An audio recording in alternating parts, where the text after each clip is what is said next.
আসসালামু আলাইকুম রহমতুল্লাহ বারাকাত। আপনি কি খুব ঋণের জ্বালা আপনার ঘুমে আসতেছে না? ঋণের কারণে আপনার সংসার ভালো লাগতেছে না?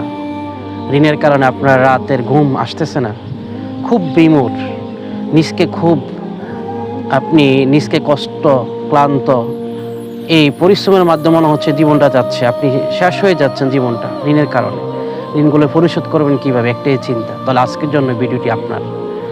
আল্লাহ রাসূল সাল্লাল্লাহু আলাইহি সাল্লাম বলছেন, যদি কোনো ব্যক্তি সকাল সন্ধ্যা অন্তত 2 বার, সকাল বাদ ফজর একবার এবং মাগরিবের পরে একবার, যদি কোনো ব্যক্তি এই দোয়াটা পড়ে, আল্লাহুম্মা কফিনা বিহালালিকা আন হারামিক ওয়াগনিনা বিফদলিকা আম্মান সিওয়াক। আমি আপনাদের জন্য দোয়াটি আবারও বলছি, আল্লাহুম্মা কফিনা বিহালালিকা আন হারামিক ওয়াগনিনা বিফদলিকা আম্মান সিওয়াক।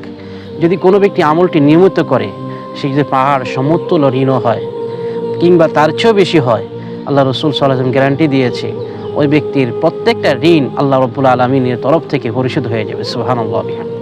এই জন্য আপনি নিজে আমল করবেন, অন্যকে জানার জন্য আপনারা ইনশাআল্লাহ সুযোগ করে দিবেন। এই জন্য ভিডিওটি সকলে শেয়ার দিয়ে রাখবেন নিজের আইডিতে, যাতে করে পরবর্তীতে আপনি অন্য সময় ভিডিওটি দেখে নিতে পারেন, সেই আমলটাই যেন করতে পারেন। আল্লাহ আমাদের সকলকে তৌফিক দান করেন, আমিন। আসসালামু আলাইকুম রহমতুল্লাহি ওয়া বারাকাতুহু।